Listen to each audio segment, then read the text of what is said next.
Obon Shokudo, the veganizer Asian market, is back at the Red on Sunday, June 7th. This is Portland's largest plant-based Asian heritage event with over 75 vendors, which include favorites like Mirasada, Jade Rabbit, Nora, Obon Shokudo, and more. In between eating, drinking, and shopping, you can also check out chef demos and lion dancers. Admission ranges from VIP to pay what you can. Go to tinyurl.com/VAM2026 for all the details. That's tinyurl.com/VAM2026.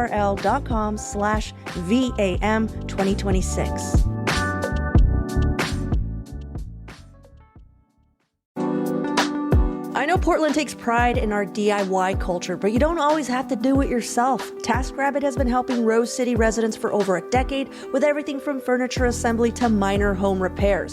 And their app is super easy to use, so you can quickly get paired with a list of skilled taskers in your neighborhood who've already been rated and reviewed. Plus, there's transparent pricing, so there are no surprises at checkout. Cross those nagging home to-dos off your list, enjoy your weekend, download the TaskRabbit app, or visit taskrabbit.com today.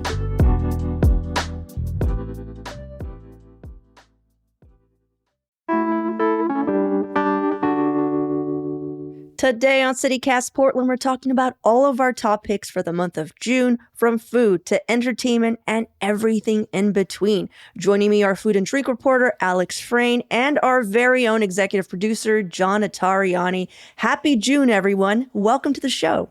Happy June. I'm excited for June. Yeah. Thank you for having me. Me too. Yeah. Alex, this is your first monthly guide. It is. Yeah. Excited to have you on. Know that this is our most listened to show the entire month, so no pressure. No pressure. You've hit the big time, kid. I'll try to reduce my usual stream of profanity to a trickle. For those new to the show, our monthly guides are something we started doing to feel a bit more connected to our city and just our life, because it's so easy to get stuck in a routine and miss out on all the cool stuff that's happening all around you. So hopefully after you listen to today's show, you're going to walk away with some new ideas for how to have the best June possible. And as usual, if you try any of the stuff we recommend and you hate it, our executive producer, John Atariani, will mail you $20 in John Bucks. It's 20 now? This just keeps going up in cost. Wow, stakes are high. John Bucks, it's his own currency. They're not taken anywhere, but you might be able to trade them and for whatever you want in his next yard sale. Right, John? Is John's face on them? It's just me, two thumbs up. He's got headphones on too, just so you know where you know him from. All right, guys, let's jump in. What is this month's obsession or event that you think people should be the most excited about? Well, something that I look forward to every summer, every June, and I've been doing this for almost 20 years now, is, of course, Pedalpalooza, which is Portland's, I think now, 3-month-long bike festival with there's got to be hundreds of rides at this point. And it actually kicks off today at 5 p.m. With the kickoff ride, which is one of the largest rides. You know, you've got hundreds and hundreds of riders on there. But some of my other favorites that happened this month are, of course, this will be no surprise to anyone who's listened to the podcast or has met me, is the cat ride. And the cat ride is on Wednesday, June 17th. And that's a lot of fun. So people dress up as cats. They wear cat paraphernalia. But in answer to your question, which I think you might have, yes, they do bring cats. There's usually about a half dozen to 10 or so cats on the ride, none of which are having a good time. Like they're all either like freaked out or just like completely fed up with the whole situation. But they're in little backpacks and Wait, on Alex, people's shoulders. Can and I everything. recommend a better ride? Is where people there is no better ride than the cat ride. So no, listen. People where people go and visit cats like along a neighborhood stretch, and people can bring out their cats, because I feel like there are already like these cat That happens a lot on the cat ride, though. Like we'll be biking by people's houses, and people will be like holding their cats up in windows. Oh my gosh. Absolutely a big part of it. I don't know if the route organizers like pick like catio patios or anything like that, but they're definitely ones that we see on the real life ride cats. there. Cool. A lot of real life cats. Another great ride, Saturday, June 20th. This is a pretty historic Pedalpalooza ride. It's actually two separate rides. One is the LCD Soundsystem ride, and one of them is the Daft Punk ride. And this year they meet up at a certain point, so they combine rides. Dance off? I'm assuming. Yes, there's always a dance off. I'm assuming the dance off is going to be Daft Punk is playing at my house by LCD Soundsystem, because that just makes the most sense for that combined ride. But there's all sorts of dance rides, but that's one of the biggest ones. They used to have the David Bowie and Prince rides that would also meet up. R.I.P. But they retired those after we lost those beautiful artists. Yeah, legendary stuff. Man, I am like so into Pedalpalooza, especially because, and I think that this is the first time we're announcing it, CityCast Portland is actually co-sponsoring a Pedalpalooza ride along with our friends at Sidewalk Joy. It's being put on by Rachel of PDX Dinorama along with Nicole S of Naked Hearts PDX, which is like a really awesome bike group. And it is like all these little sidewalk art galleries and like the sort of like rubber duck library and the keychain library and all of that. We're going to be doing a ride of those. And we're co-presenting it on Sunday, June 28th. So come out to that. Hang out with us. Are you going to be there, John? Oh, yeah. Heck yeah. Fun. Okay, well, I'll definitely make it then. Oh my gosh, Alex, awesome. And I mean, it Absolutely. may not be open in time, but our newest member, Grace, has been roped in to open up her own library, and it's going to be bumper stickers. She's going to open up a bumper sticker library. I'm so excited for that. That makes so much sense considering how much Portland loves its whimsical and niche bumper stickers. Awesome. Alex, I love hearing about all these rides. John, what about you? Yeah, keeping with the like hanging outdoors vibe that Alex has presented to us, I want to talk about Modular on the Spot, which is this series of live concerts being put on by Synth Library Portland, where they basically go around the city and host these outdoor concerts of people performing on like modular synthesizers. They have 6 different artists. They're performing back-to-back sets, and the next one is coming up on Sunday, June 7th at Overlook Park. And the thing that's cool about it is that like the music is chill enough that you can totally go and really be engaged in the music, but they're also like, or just come and like read a book or like draw or like just chill out to the music. It really is. It's super family friendly. And they're just going to be hosting like really cool live music in outdoor areas. John, do you know if any of the music being played is going to be dungeon synth? Well, here's some of the artists. Weird Things for Imaginary People is going to be performing. Blippo Boys, Music Mystique, Casual Decay. I wouldn't say that any of those are distinctly dungeon synth. Casual Decay could definitely be dungeon synth. Casual Decay could be dungeon synth. Yeah. Can we just go back to Blippo Boys? Because that just sounds like an insult I would hurl at someone who I did not like playing this. I'd be like, those okay, Blippo Boys off my freaking lawn. Blippo Boys. Shut up, Blippo Boys. Give me a melody. I love that name. I also love live music, especially when it's not what you expect in a different setting. And so the thought of this like technology, synth, things that people don't really associate with like nature landscape. I love that marriage, and I'm definitely going to check that out. Yeah. And they're going to be doing a series of them all summer. So if you can't make it to this first one, they'll be at Pier Park in July. Claudia, they'll be up at Cathedral Park in August. So yeah, there's a whole bunch of these that they're programming over the course of the summer to keep an eye out for. Those are two parks of mine that I can walk to easily. Pier and Cathedral, I'm there. Nice. Well, I also, I guess, am continuing this outdoor thing. I mean, it's June. What else are we going to do? We're going to be outside. Yeah. So every summer, if you didn't know, the Human Access Project, or HAP, organizes various events like river cleanups, group swims, hangout dip sessions called splashdowns.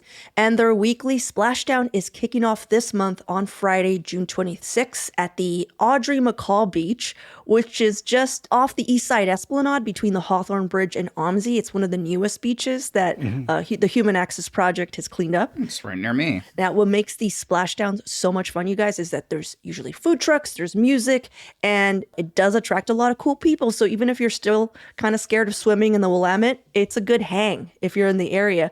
But if you're ready to jump in, it's also crowded enough where you won't feel like you're all alone out there. And there's always someone with like extra noodle floats and stuff. It's just that kind of vibe. And they're happening every Tuesday starting in July and every other Friday. So the next Friday splashdown would be in July 10th if you missed the Friday kickoff on the 26th. If I just confused you, like I just confused myself, head over to humanaccessproject.com and access their event calendar for more details. Again, they just do a ton of stuff. Have either of you ever taken a dip in the Willamette? I'm just curious. Oh, I yeah. dragon boated for many years, so I was like immersed in the Willamette River, but I've never like jumped in it. Oh, dragon Speaking of boat which, the is so dragon boat races are also next weekend. Another fun event. Gosh, I love for a dip in the Willamette. I have not yet made it this season, but over the summer, I usually keep inflatable tubes just in the back of my car for that reason with a little pump. Nice. So I think it's about time to load those up as well. Actually, is Savia Island, that's still the Willamette, right? That's not the Columbia? I think it's a mixture of both. Well, it's the confluence, It's actually. a confluence. Yeah, it's a So confluence. I've been in that water plenty. There you go. There we go. I love how I just pause. I love how Portlanders, because Alex is a born and raised Portlander, and I love how Portlanders are like, ew, the Willamette, but Sauvie all day, and Sauvie all day. And I'm just like, it's the same water, motherfuckers. Okay, so It is not the same water because it is like hundreds of thousands of gallons of water that has been like moved through cleaner areas out of the city. Okay. So if you're just like, Claudia, stop trying to get me to swim in the Willamette, like I'm sure most Portlanders who are born and raised are saying, on Saturday, June 20th, the Human Access Project is actually going to have a ribbon cutting ceremony in St. John's. I don't know if you guys understand what I'm always trying to do is trying to get you here. So they're revealing my neighborhood's newest public art installation, Willie the River Dragon. It's already up. It's huge. It's really impressive and super cool looking. It's this insane metal dragon that's coming out of the earth, so it looks like it's swimming. And they're closing down 4 blocks for the ribbon cutting, and there's going to be food carts, a DJ, a parade at 2 p.m. that of course ends up at the Cathedral Park docks for a swim, but that is totally optional. I'm just calling it out because it's basically like a mini block party, and I freaking love block parties. That's also why Portland rules in the summer. Cool. All of our block parties. Yeah. That sounds super fun. I think we're always just, especially in June, are so desperate for sunlight. I mean, this winter has been a lot more mild than past ones, but when you come out of 6 months of darkness and drizzly, endless moisture, it's just people crave the light. Yeah, for sure. And of course, this is on top of like all the things that always happen in June, which is Fleet Week and the Rose Parade and the Rose Festival and all that. So if you're tired of like doing all that stuff, check these out. These are some new options for you. Let's take a quick break here. And when we come back, our top picks for what to eat in June.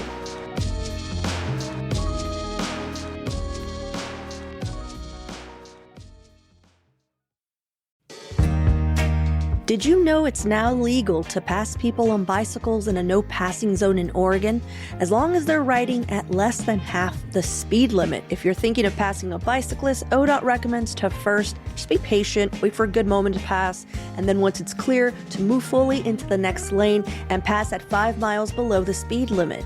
And lastly, wait until you see the bicyclist in your rearview mirror before you move back over. When you take these steps to avoid crowding people on bikes, it keeps everyone safe on Oregon's roads. A message from ODOT.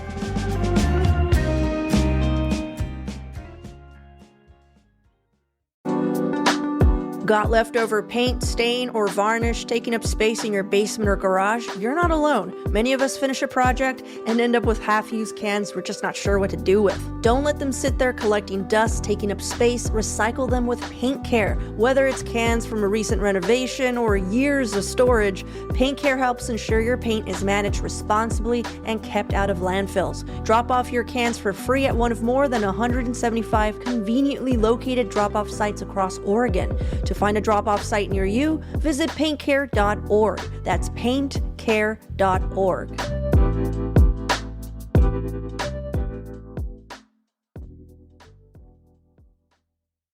Okay, guys, what we're all really here for, what are you hoping to eat or drink in June? I mean, to me, it goes without saying that summer in Portland means strawberries, right, Alex? Yeah, you took the words and the fruit right out of my mouth. It's farmers market season. I mean, there are farmers markets year round, but in June they return to a weekly schedule. I think in May they return to a weekly schedule for the ones that are one-offs otherwise. And one of the best parts about the farmers market in summertime is fruit. Oregon fruit, which is, I think, underrated. And in June, like you said, is strawberry season. And I know that people love their hood strawberries, as they absolutely should. But there are also a number of other varieties Gracie's. There's Tillamook and Shookson's and Mary's Peak that are all incredible. And you can find those at farmers markets. And starting today through June 7th is Strawberry Shortcake Week. So that was Portland's favorite chef, James Beard. That was his favorite dessert. His mom had some like secret recipe that he made. And for the anticipated James Beard Marketplace that's opening up, I believe in 2027 is now the estimated date.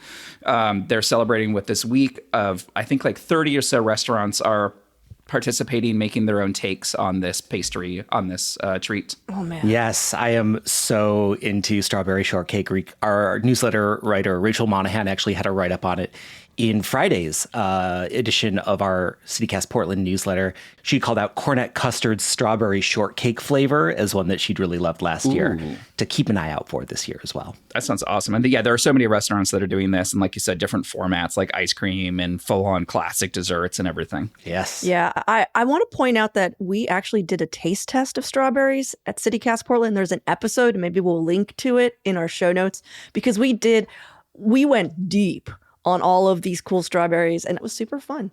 But yeah, I love strawberry shortcake, and I cannot wait to try out everybody's takes. John, what about you? Yeah, I am not talking about fruit. I'm talking about burgers. I've got a potentially controversial take. Los Burgers on North Williams might be my favorite smash burger in the city. It's this little cart, and they just make this like smash burger that has like crazy, crazy lace. I feel like waffle fries are pretty hit or miss. I think that theirs really hit.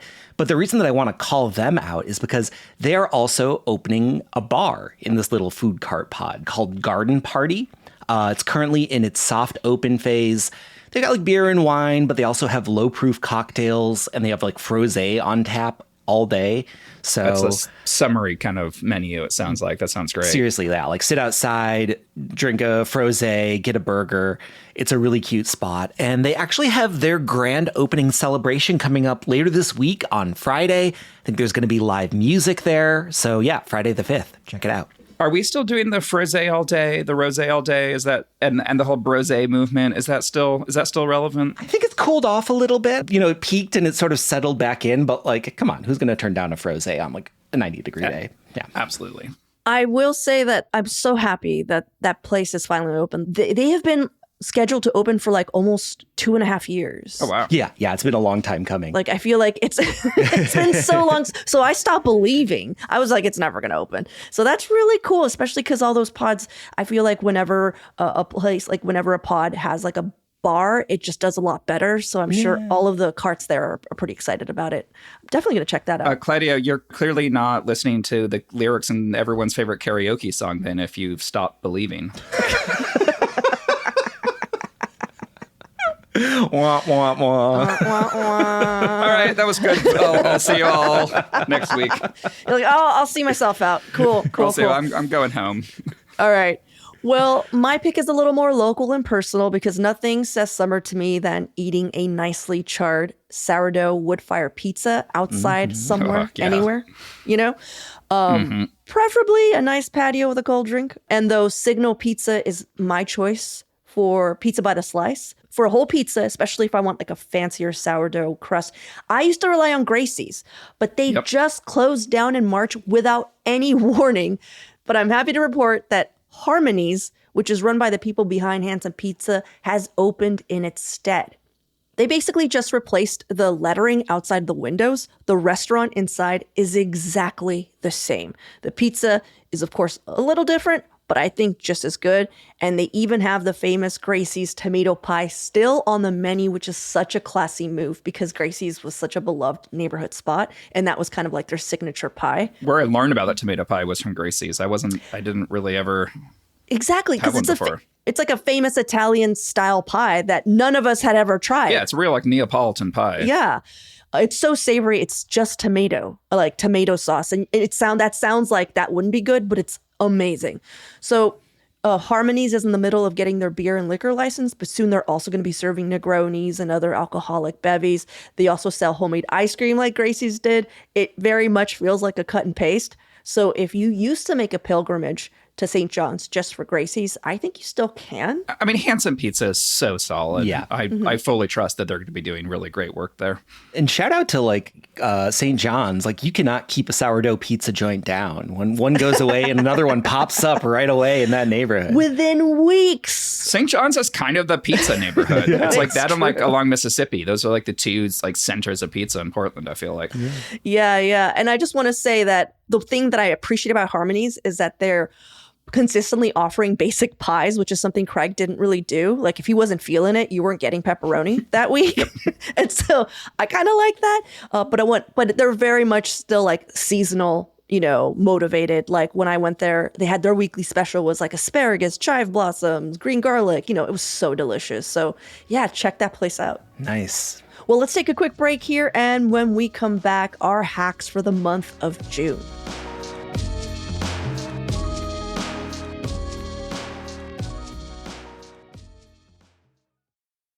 Alex, if you're new around here in these parts, John is kind of like the king of hacks. He's kind of a big deal. He's going to have to kick things off because usually when we go after him, we're always like, oh, yeah. John watched that movie Hackers at a formative age, and it really stuck with him. That's not what that movie's about, but yeah. It is funny that you bring this up, Claudia, because my hack actually has a twist that you might not be expecting.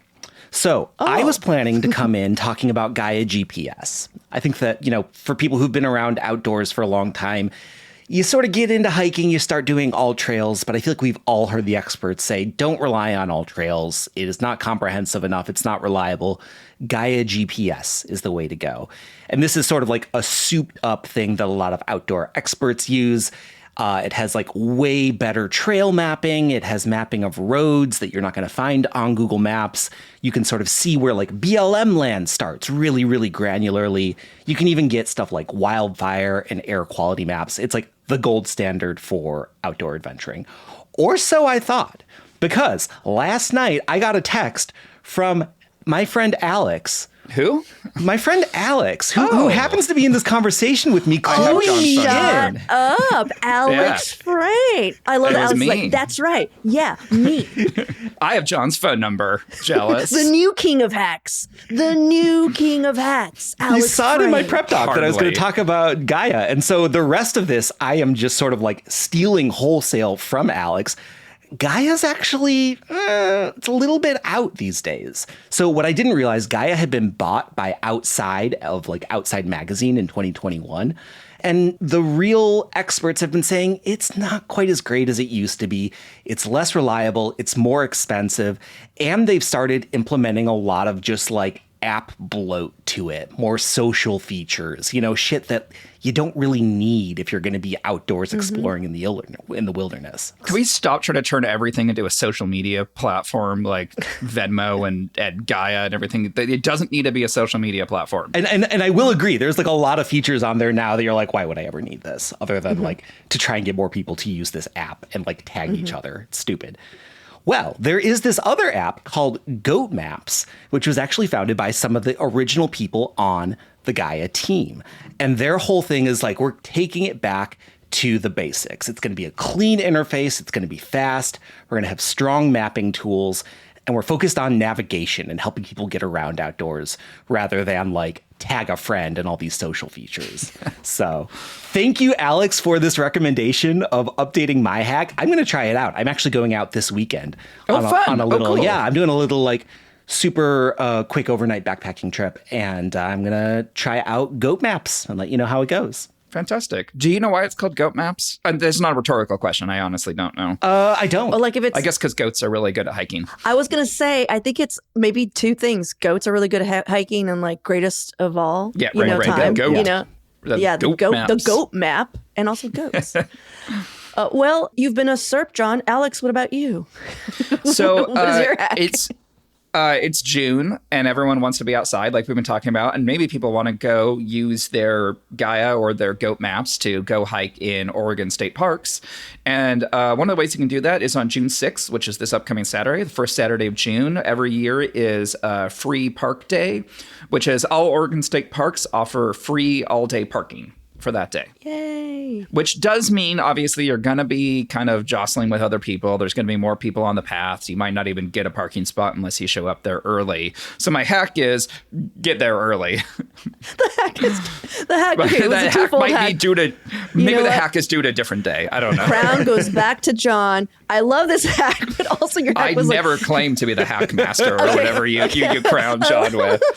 You used up all your hack magic on my hack. Thank you, Alex. Your generosity. John can still be Angelina Jolie from Hackers. This is a benefit to all of us. I'm just creating tension for fun. I'm sorry. I got a little I got a little like reality TV. Claudia's not happy unless there's some like clashing happening on the things get a little too chummy around here. Claudia's got to mess it up. Yeah. So the hack is free parking on June 6th for all state parks, but get there early because it kind of sucks. Yeah. Or maybe the hack is to pick a different day. Well, my hack is pretty simple. Regularly check out the event calendars for Oregon State Parks, Metro, Portland Parks. Like, if we didn't have Alex here to tell us about June 6th, free parking day, you wouldn't have known. So these event calendars are so amazing because, again, it's the summer. So the programming is like every day there's something to do between these three event calendars. For example, starting in July, Metro is having several events where they're just giving away free life jackets. Just for fun. Gosh. Yeah. I know. They're also that's July, though, Claudia. I think we can maybe pocket that one. Alex, I believe we're talking Alex about is June on our today. hacks today. Actually, Alex, I will say my hack is to look at the calendar so people can enjoy, and that was one of them. Okay. I don't know. Sounds like a July hack to me. I'm still within the light. All right. Anyhow, Sounds like a July hack. John's on my side today. they're also offering free fly fishing lessons, botanical drawing classes, self-defense classes, something just that, and that's just like Metro alone. Oregon State Parks offers guided nature hikes to like ID plants, to learn about our native trees, our history of our landscape. They have free stargazing events, and they have this entire series called The Junior Ranger, where they do cool stuff like build birdhouses and like make more nature-inspired arts and crafts. Again, all for free. And our Portland parks, they've got free outdoor movies and festivals and concerts and just a ton of activities coming up for kids. So again, if you're like hitting up a weekend and you're just like, I don't have any money and I have a bunch of kids, I'm assuming that's what happens. This is what you can do, is you can just check out. That's what happens when you have kids, I think. Yeah, that's what I'm saying. Yeah, because I mean, that happens to me alone. So I can't even imagine if you also have kids to entertain. Check out these calendars. There might be something really cool coming up. That's my hack. It is really just so amazing across, like, not only this section, but across this entire show. The majority of the stuff that we just brought up is free. Mm-hmm. Yeah, good point. There is so much amazing free stuff to do around here if you, like, get in and do a little bit of research. I mean, because clearly, like, even there's 10,000 things beyond what we're talking about here. But, yeah, just really Except for the exciting strawberry time of year. shortcake. Except for the That's strawberry shortcake, yeah. Yeah. Well, actually, Alex, all the food stuff we talked about is not free. Yeah. It's true. I forgot my hack already. Oh, yeah, pizza. Yeah. You got to pay for your pizza. Sorry, guys. Well, we got some pretty cool events. We've got some cool things to eat. We've got some pretty sweet hacks. I feel like this is a jam-packed June. So if you guys try any of this stuff, hit us up, portland@citycast.fm. Let us know what you're thinking. Like, let us know if you try them, if you like them. I don't know. We never get tagged at stuff. So I just want to know if anyone's trying this stuff out and if they are enjoying it. I'm not being needy. I just want to know. portland@citycast.fm. A little needy. But thanks so much, you guys. John, Alex, appreciate y'all hanging out with me and doing the guide. Thank you. Yeah, thanks Always. so much. Happy June. Absolutely.